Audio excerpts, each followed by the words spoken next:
Hello and welcome. It is the start of a new World Test Championship cycle. There will be a few big series coming up, Ashes later this year, but for us, the big one right now is India taking on England in a five-test series. India led by a young captain, Shubman Gill, and his forces. English team also lack in terms of experience, but how are the teams stacked up? To talk about it, we have with us senior broadcaster Harsha Bhogle with us, who you can hear on Sony 10.1 and 10.5 channels starting Friday. Thank you very much, Harsha, for joining us for the special interview on NDTV. Now, before we dive into talking about the India England series, let's talk a little bit about what just happened, the World Test Championship final, South Africa winning it. 27 years has been the gap between their last ICC title and this one. Which to you was the best story in this win? First of all, I'm glad you said 27 years after they won something because very few people remember that they won that ICC knockout back in Bangladesh or back in 1998. So I'm glad you said that. I'll be honest. Everybody, including I suspect South Africans, thought that Australia started favourites, and everybody thought at the end of the third innings that the game was done and dusted. My mind just kept going back to two Test matches India played against South Africa in South Africa, where a 240 target seemed very difficult and was achieved for the loss of 3 or 4 wickets. So I just thought, when you're looking at 240, 250 targets, you look at two partnerships. But I'm overjoyed that two people I've rated. Aaron Markram has done well, and I'm overjoyed for Temba Bavuma, who I think is a wonderful person, a very good captain, and I'm delighted that this losing streak has been broken with Temba as captain. So Bavuma as captain, Rabada trying to rival at this stage Bumrah for the best bowler in the world. Aaron Markram getting runs. It was a very good story for cricket and very good for Test cricket. Now let's talk about the India-England Test series that starts on Friday. India is led by a young captain, Shubman Gill. Did you expect Shubman to take over as the Indian captain so soon, given that records don't speak in his favor when it comes to England? But what really are you expecting of him? I'll be honest, when I was going through this, I thought there were really two contenders if KL Rahul didn't want to be seen as a contender. I thought there were only two contenders. I thought the number one by a long shot, and if he wanted it, was Jasprit Bumrah. I thought the only other contender was Shubman Gill. And so the moment Bumrah ruled himself out personally, because he wasn't in a position to play all 5 Test matches, then I don't think there was much of a discussion thereafter. I know you could have looked at Rishabh Pant, but I maybe they went by what they saw in the IPL. Maybe they thought it's a calmer demeanor. I don't know. I mean, at the moment, Rishabh Pant has a better record as a Test player than Shubman Gill has. But sometimes just on a hot day, 4 hours, you're a keeper. They probably thought they could have done without that. So, but for my money, the moment Jasprit Bumrah ruled himself out, it had to be Shubman Gill. And I'm very curious to see how he goes, because in terms of experience, he's not too different from many other captains who've got the job. I just hope that he can be himself, which is so important for a captain. He's already got a couple of very good qualities that we've seen in T20 cricket, which is that he's calm. His own form has played a big part in him being a very good captain for Gujarat Titans. But that is a very short form game where you can change tactics in 5 or 10 minutes, where things are going against you for 20, 25 minutes, no, not much longer. Whereas here he's got to get used to things going against you for much longer. So let's wait and see. I'm not a great fan of writing people off before they've had a chance. It's a very popular way of looking at things, but I think it's an unfair way of looking at things. So now that Shubman Gill has been appointed captain, I think we must wish him well and say, right, let's see what can work. And if it works, wonderful. If we find that we've got someone with a calm head, a mature mind, and an ability to carry people, that will be the most important thing. Two things you look for: tactical skills and the ability to carry people. Then we'll see. But I'm not a big fan of writing people off before they've had a chance. Interesting. He's a young captain, and though Shubman Gill has done so much for Gujarat Titans, it seems right now with him taking over as the India captain, it's not him, but Gautam Gambhir is in control. I don't know that. I don't know that because I don't know if Gambhir is in control. That's something that other journalists will know. What I do hope is that once the tour is still really and underway, it is always the captain's team, and Gautam will be well aware of that. Gautam, as a player, was always aware that it was a captain's team, and as coach, I'm sure he'll be aware that it's the captain's team. I do not know if he's in control. Sorry if I interrupted you, but I do not know if he's in control, so I won't be able to relate to that. Well, Harsha, we'll have to wait and see who really is in control when the series gets underway. But talking about the series itself, India versus England, India is going to be short on experience with Virat Kohli, Rohit Sharma, Ravi Ashwin having retired.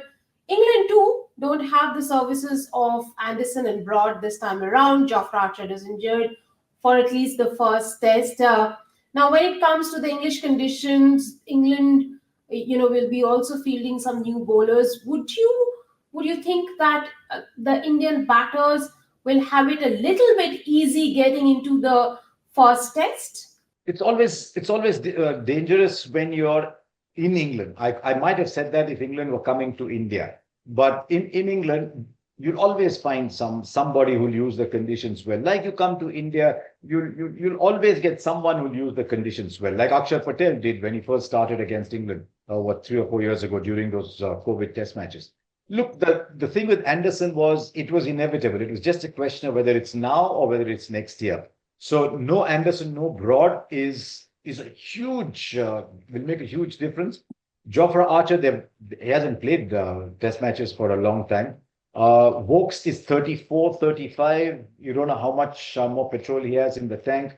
So you're really looking at Mark Wood, who's also 35 and is an injury candidate, sadly for him. He's a very fine bowler. So you're looking at a state of flux in English bowling, which is an opportunity for the sides playing against them.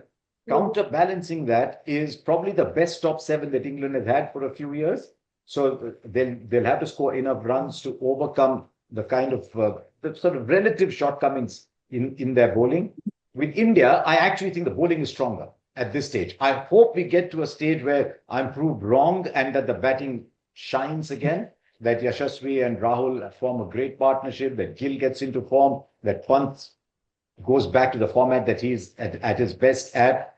So from that point of view, yes, look, with no Virat Kohli, I think in the minds of many people, we had started getting used to a scenario where he may not be around. You've always got to be ready for that. 2 years before Tendulkar finished, you knew that the end was going to come. You started to get your mind around the fact, however difficult, that he may not be there. So the great thing about our sport is that great players go, but it's amazing how often great players come in. So that is the one thing that we must all be excited by in this series. How are all these players going to take one step up in their career? KL Rahul as the lead batter, Rishabh Pant as the most experienced middle order player, Shubman Gill as a young captain, Yashasvi Jaiswal as this wow young Indian opening batter. The great return stories of Abhimanyu Ishwaran and Karun Nair. So there's so much to look forward to, and that is why Test cricket is so much fun, in that it allows for quieter conversations. And that is what I love most. That's also the reason why I love working with Sony, because I think we have nice, quieter conversations. It's an interesting statement, Harsha. You've made that the Indian bowling at this stage, at the start of the series, looks stronger than India's batting. What makes you say so? Because, Bumrah, we don't know whether he is going to play the entire series. There's no Shami, there's no Ashwin. Of course, there are some young fast bowlers. Prasidh Krishna will have to pass the English test. He's been the purple cap holder in the just concluded season of IPL. But tell us a little bit more about your assessment on the bowling side being stronger. Largely because India's batting is a little untested in these conditions. So that is my view at the moment. That is why I said I'm waiting to be proved wrong. But that is the view at the start of the series because of the relative inexperience. But with the bowling, I think the fact that Bumrah is around, even in the odd game that he's not playing, will make a huge difference. I'm very happy you mentioned two names that we've, in spite of their stellar careers, we don't talk enough about. Both Mohammad Shami and especially Ravichandran Ashwin, who's done well in quite a few test matches overseas as well. It's just fashionable to say that he doesn't. But I think in Siraj, another player we don't talk enough about, maybe he's just not box office enough for people to talk about. But Siraj has been fantastic over the years. I think Prasidh Krishna is full of promise, and this could be a make or break thing for Prasidh Krishna. Then I liked what I saw of Akashdeep in Australia. I think if he can recreate what I saw of him in that test match there, then in these conditions will actually favor him. And then I see Saurav Ganguly's talked about Arshdeep Singh, and I always value Saurav's opinion. So he's talked about playing Arshdeep Singh as well, if he can get his swing going. So I think there's a bit there, and if indeed it's dry, then I think Kuldeep will come in, and I think that will make a difference. Now let's come to all the talk around Bazball. Well, the English cricket team is better known as the one that has the tips and tricks of playing Bazball style of cricket. Would you say at this moment, with England not getting into the two successive World Test Championship final, it is bark and no bite? When they travel, yes, in their conditions, they've done very well in their conditions. So they don't lose very much at home. And this time, the advantage is that they bat very, very deep. They've got a young wicketkeeper called Jamie Smith, who I think is a very fine batter, and he's batting at 7. So what's happened there is Root 4, Brook 5, Brook nicely, because I think Brook's best is still to be seen, but Brook nicely sandwiched between Root and Stokes. So he's not the lead player on either side of him. Then Jamie Smith at 7, Chris Wokes at 8. So it's a very long batting lineup. I think they're a little vulnerable with Crawley and Pope at 1 and 3, assuming Pope plays ahead of Duckett. But much like in India, there are people we don't talk about enough because they're not box office. There's a player that we don't talk about enough in England because he's not stylish, wow, or easy on the eye. We talk Crawley, we talk Brook. One of their most dangerous players is Ben Duckett. So because he takes the game away very quickly. I think it's the stronger batting lineup, England versus India, but I think India's bowling will demand more of that batting line. Harsha, we all know that Jimmy Anderson will not be there playing the series, but his presence will be felt because his name will be on the trophy. This time the series is going to be called the Dulgar Anderson Trophy. Your thoughts about history being erased, no longer called Pataudi Trophy, but there's a new name to the bilateral series, which is the Dulgar Anderson Trophy. I'd said that out on social media some time back, that I very much like the idea of the Pataudi Trophy because it was a link between our countries. Pataudi Senior played Test cricket for England, played Test cricket for India, captained India on the 46th tour of England. Junior Tiger played, went to school, was an astounding school cricketer, set all kinds of records there, played at Sussex, had strong linkages there, and was a very proud, loyal captain of India. So I think the links between the two countries are very strong. And sometimes in the need for immediacy, we sometimes sacrifice history. I thought it was a very good name. But now that you've done it, 10 years from now, is the series going to be called the Kohli Root Trophy? And yes, indeed, we are going to wait to see if it is called Kohli Root Trophy in 10 years from now. But thank you for your big prediction about the Indian bowling side. You're saying that the bowlers start strong against England in the series. Thank you. Cheers, Rica.